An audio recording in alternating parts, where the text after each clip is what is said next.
Assalamualaikum warahmatullahi wabarakatuh.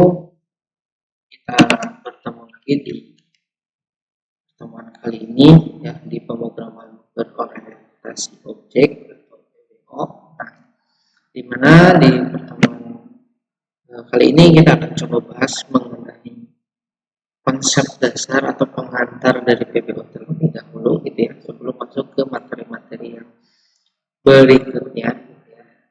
Jadi di awal ini kita coba bahas konsep dasarnya seperti apa gitu ya. Jadi nanti alur pemrograman berorientasi objek itu seperti apa. Di awal kita coba bahas terlebih dahulu terkait hal-hal tersebut gitu ya.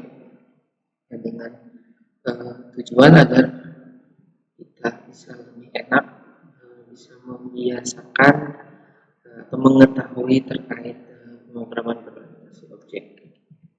Nah, di sini ada 11 materi yang akan kita coba bahas untuk selama satu semester ke depan gitu ya.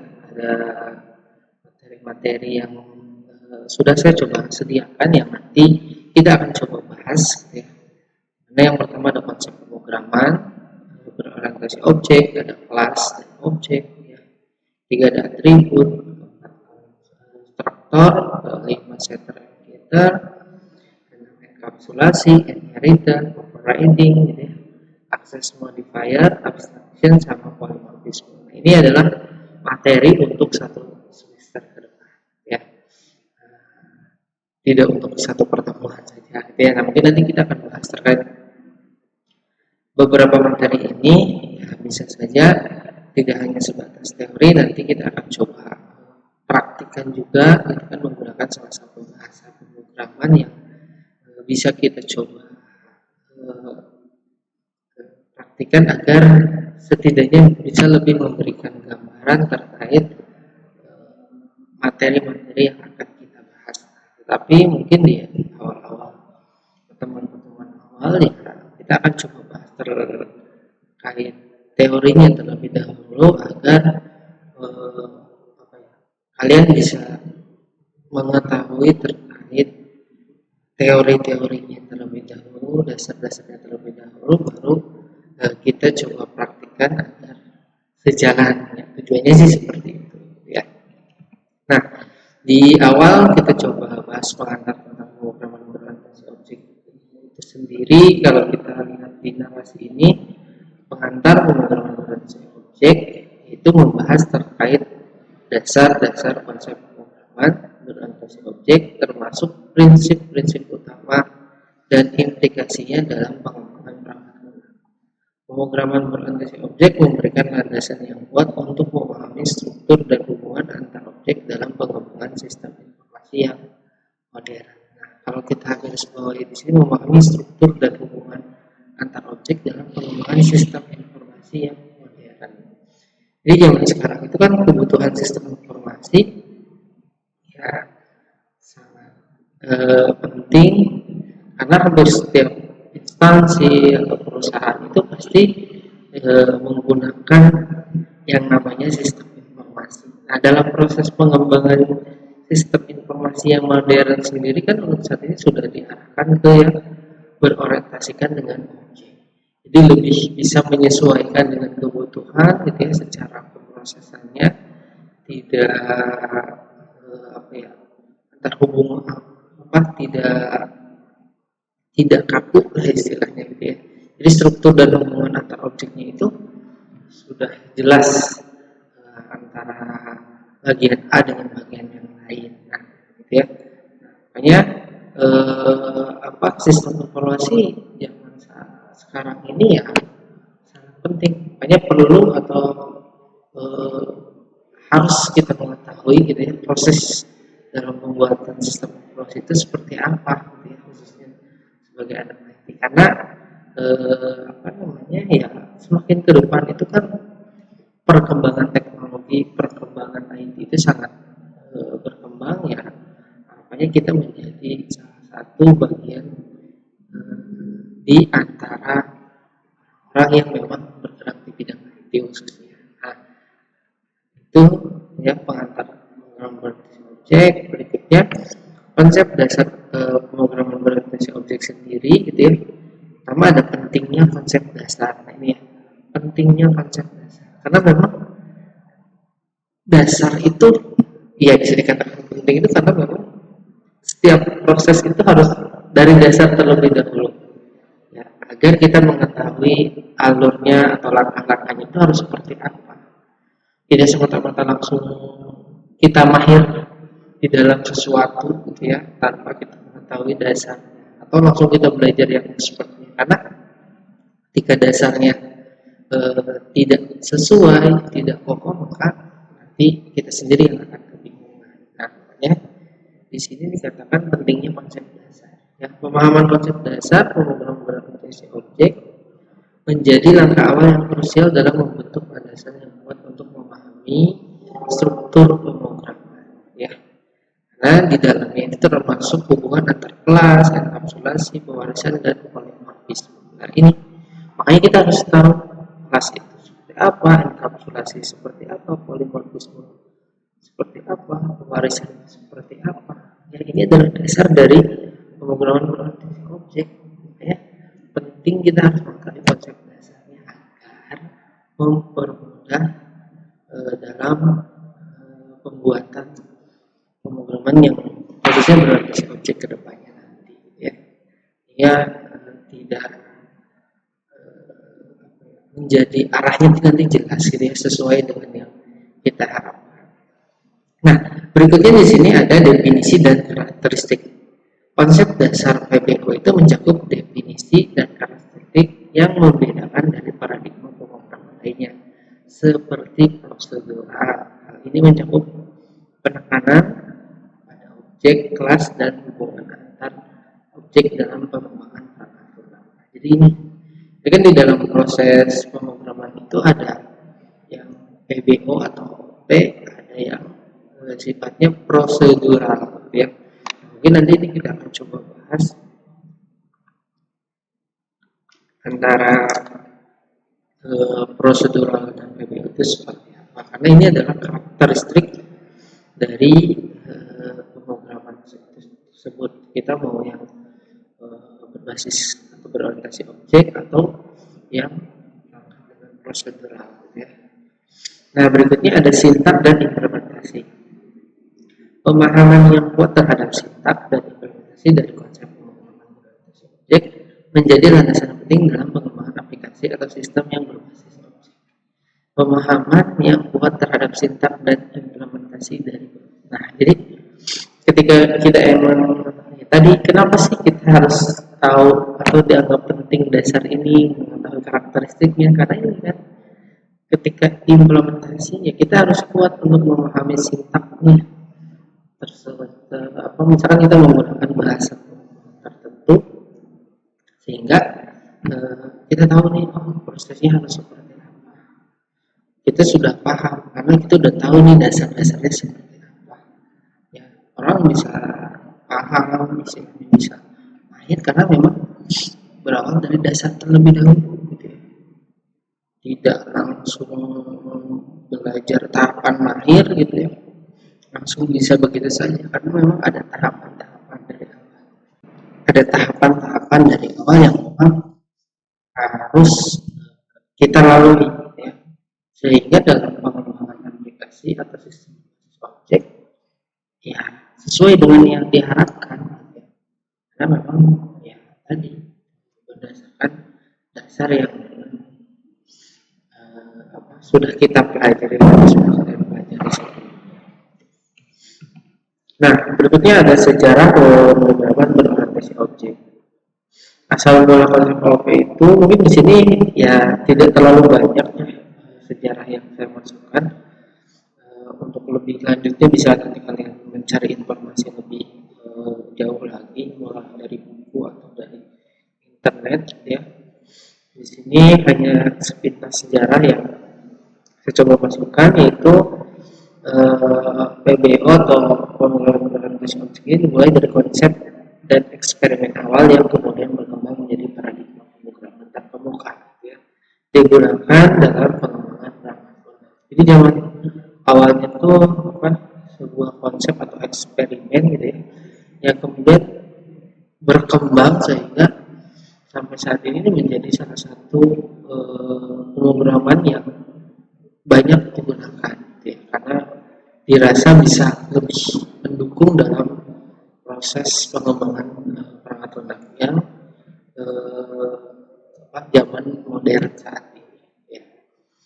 Nah, penciptaan bahasa OP sendiri itu berkembangnya bahasa pemrograman itu berdasarkan PBO itu seperti yang awalnya itu Simula, Smalltalk, dan C++.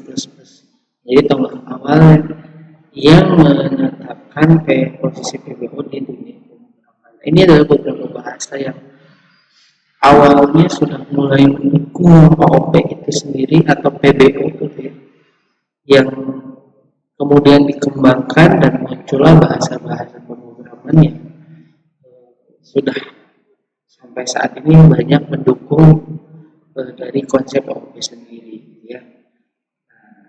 Dampaknya pada dunia industri IT itu ini kan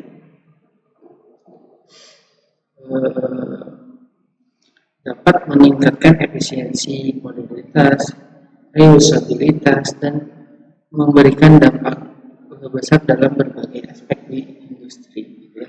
Karena zaman sekarang ya tadi, ketika kita melihat sebuah perusahaan tidak menggunakan IT, pasti akan mengalami ketinggalan dibanding dengan perusahaan lain yang sudah mencoba mengimplementasikan. Ya, walaupun memang bisa dikatakan ketika mengimplementasikan IT sendiri itu tidak gampang, tidak murah gitu ya.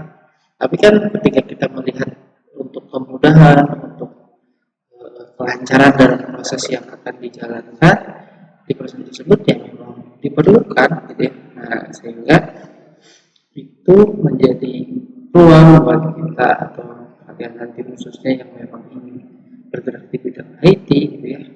Memperdalam salah satunya adalah ini membuat sebuah perangkat lunak ya, yang memang bisa mendukung setiap proses di industri khususnya. Bahkan sekarang kan tidak hanya industri ya, istilahnya UMKM yang skala menengah aja sudah banyak mengimplementasikan sistem untuk dalam proses mereka melakukan berjualan. Agar kenapa? Ya mempermudah prosesnya.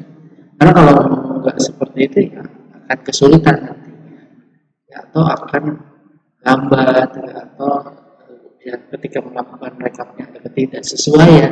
Ya. Nah, ya, tujuannya adalah untuk mempermudah setiap proses yang dilakukan untuk menunjang kegiatan di usaha tersebut. Nah, pemrograman objek sendiri itu TOP ini merupakan paradigma pemrograman berdasarkan konsep objek yang dapat berisi data dalam bentuk field atau dikenal juga atribut, serta kode dalam bentuk fungsi atau prosedur yang dikenal juga sebagai metode. Nah, ini kan memang bagian-bagian dari pemrograman. Atau mungkin saja kalau kalian yang sudah pernah belajar pemrograman kan sudah pernah menggunakan, cuman kadang ada yang ini tuh namanya ini, gitu. Emang bagian dari ini. Ya, karena memang zaman sekarang itu banyak proses dalam bahasa pemrograman yang sudah mengimplementasikan OP atau sudah menggunakan framework sehingga bisa mendukung setiap proses yang akan dijalankan. Nah, prinsip-prinsip pemrograman berorientasi objek sendiri ya tadi kan seperti yang bahas di konsep dasar ya. Itu ada 3. Yang terakhir ada enkapsulasi, pewarisan, dan polimorfisme. Ini adalah bagian dari object oriented programming atau pemrograman berorientasi objek. Yang ini nanti akan kita coba bahas setiap poinnya itu di pertemuan khusus di setiap poin ini, atau kita bahas materi-materi khususnya. Ya, karena memang ini adalah bagian dari PBO sendiri yang memang dikembangkan sehingga bisa menunjang atau membantu dalam proses pembuatan aplikasi yang bisa berjalan dengan baik, dengan stabil gitu ya. Makanya nanti kita akan coba bahas di pertemuan ya, ini prinsip enkapsulasi, konsep pewarisan, konsep polimorfisme gitu ya. Itu bahasa-bahasa yang kalau yang emang baru mau belajar itu baru mendengar gitu istilahnya ya. Secara realisasinya mungkin kalau sudah pernah membuat program misalkan dengan Prambors ya pasti sudah merealisasikan terkait 3 poin ini, tetapi kadang tadi karena kita belum mengetahui jadi kita nggak sadar itu tuh ini. Nah, kita coba bahas gitu ya terkait kedepannya. Nah di sini ada pemrograman prosedural PS pemrograman beradaptasi objek gitu ya. Di prosedural nih ini di sini cara pandang kalau yang prosedural itu adalah suatu instruksi yang dibaca dari kiri ke kanan, dari atas ke bawah. Jadi istilahnya secara berurutan gitu ya. Mengalir dari atas ke bawah dan membacanya dari kiri ke kanan ya. Sedangkan kalau PBO sendiri cara pandangnya adalah serangkaian objek yang saling bekerja sama untuk menyelesaikan suatu masalah. Jadi kalau PBO itu tidak melihat ini urutannya ada yang di bagian mana gitu. Tapi kalau memang proses itu dibutuhkan untuk menyelesaikan sebuah masalah, maka proses itu akan dijalankan terlebih dahulu gitu ya, walaupun urutannya itu tidak ada di atas ya. Agar apa ya, agar bisa menyelesaikan masalah lebih cepat. Kalau berurut kan kadang lama, ngantri gitu ya, kalau ngantri itu kan kadang lama dari atas nyari satu. Nah dengan konsep PBO itu jadi melihatnya objeknya gitu ya. Oh ternyata si A nih yang dipanggil duluan, habis A itu kan harusnya B, C, D. Ternyata dari A itu ke M dulu gitu ya misalkan. Karena memang sesuai tadi kebutuhan untuk menyelesaikan masalah. Yang penting bisa berjalan sesuai dengan yang diharapkan gitu ya. Tapi mungkin karena nanti bisa dicari untuk lebih lengkapnya secara perbedaannya apa. Dan di sini ada beberapa bahasa pemrogramannya, baik prosedural ataupun PBO gitu ya. Ada beberapa yang sama yang bahasa pemrograman mendukung baik itu pemrograman prosedural dan PBO juga gitu ya. Jadi paling yang membedakan yang tadi dalam proses pembuatan atau penggunaan skripnya saja, antara PBO itu seperti apa atau prosedural itu seperti apa gitu ya. Secara prosesnya ya penggunaan skripnya ya sama, mungkin dari sisi aturannya saja yang berbeda. Nah, ini kelebihan prosedural nanti bisa dibaca saja ya. Ini kelebihan dan kekurangan PBO. Nah di sini saya ada sedikit analogi dari pemrograman prosedural itu. Di sini ada dua orang yang ketika akan berangkat kerja itu secara rutin setiap harinya ini seperti ini alurnya. Ini beralur. Jadi ketika ada yang tidak sesuai di salah satu alur ini, maka akan berdampak ke alur yang lain. Nah, itulah prosedur karena berurut gitu kan. Jadi sehingga kalau ada yang perubahan di proses ini, maka akan berdampak ke yang sini atau yang sini. Ya. Nah, itu adalah analogi untuk yang prosedur. Jadi memang harus teratur, gitu kan, tiap hari teratur seperti itu. Tetapi kalau yang objek oriented atau orientasi objek, gitu ya, itu menyesuaikannya tadi, cara pandangnya itu sesuai dengan kebutuhannya, gitu kan. Dan setiap objeknya itu sudah ada yang menyiapkan, gitu ya. Kegiatannya itu sudah ada yang menyiapkan. Misalkan ketika yang menyiapkan pakaian ini tidak sesuai ya, yang diperbaiki yang ini saja, yang ini tetap bisa berjalan. Ya, sampai sesuai dengan yang diharapkan. Nah, itu sedikit analoginya ya antara PBO dan prosedural. Nah, ini adalah dasar awal ya, sebagai pengantar saja mungkin bagi yang baru mau belajar terkait PBO.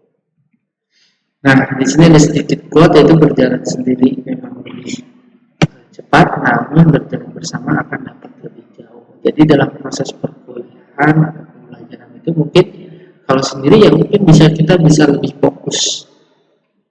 Tetapi akan cepat bosan juga gitu ya, mungkin seperti itu ya kalau melihat dari quote ini.